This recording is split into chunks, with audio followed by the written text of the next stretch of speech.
ഏത് ഫീൽഡാണെങ്കിലും ബിസിനസ് ചെയ്യുന്ന എല്ലാവർക്കും ഒരു വള്ളി കസ്റ്റമറെങ്കിലും ഉണ്ടാവും. ഫോണിലും ടി വിയിലും ഒക്കെ കാണുന്ന പല പല പാറ്റേൺസിനെ ക്ലബ് ചെയ്ത് ഒറ്റ ഔട്ട്ഫിറ്റിൽ ഡിസൈൻ ചെയ്യാൻ പറയും. ആൻഡ് ₹1 സ്റ്റിച്ച് ചെയ്ത് തരുമെന്ന് വരെ എന്നോട് ചോദിച്ചിട്ടുണ്ട്. So here I M revealing my വള്ളി കസ്റ്റമർ. ഓളുടെ റിക്വയർമെന്റ് കേട്ട നിങ്ങൾ ഞെട്ടും.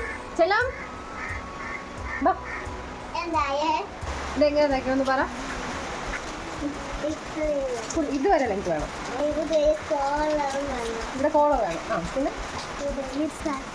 ഇവിടെ ഒരു കട്ട് വേണം. ഏതുവരെ വേണം കട്ട്?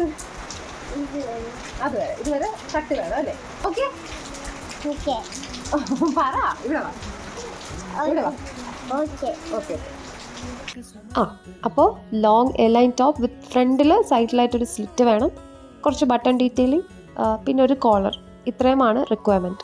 ആൾ പറഞ്ഞത് വെച്ച് നോക്കുമ്പോൾ ഏകദേശം ഇങ്ങനെ ആയിരിക്കും വരിക. പക്ഷേ കോളറിൻ്റെ അവിടെ പീറ്റർ പാൻ നമ്മൾ യൂഷ്വലി കാണുന്ന ഒരു പാറ്റേൺ ആയതുകൊണ്ട് എന്തെങ്കിലുമൊക്കെ ഡിഫറൻസ് ഇല്ലാതെ നമ്മൾ ഇതുവരെ ഒന്നും തയ്ച്ചിട്ടില്ലല്ലോ. സോ ഞാനൊരു പുതിയ പരീക്ഷണം നടത്തി ഇങ്ങനെ ഒരു കോളർ വെച്ചെടുത്തു. ഈ കോളറിന് പ്രത്യേകിച്ച് പേരിട്ടിട്ടില്ല, പക്ഷെ അതിൻ്റെ ഒരു ഷേപ്പ് വെച്ചിട്ട് നമുക്ക് ബട്ടർഫ്ലൈ കോളർ എന്ന് വിളിക്കാം. പിന്നെ നമ്മുടെ മെയിൻ ഐറ്റം ഫ്രണ്ടിൽ വരുന്ന സ്ലിറ്റ്. അപ്പോൾ ഇതാണ് ഫൈനൽ ലുക്ക്.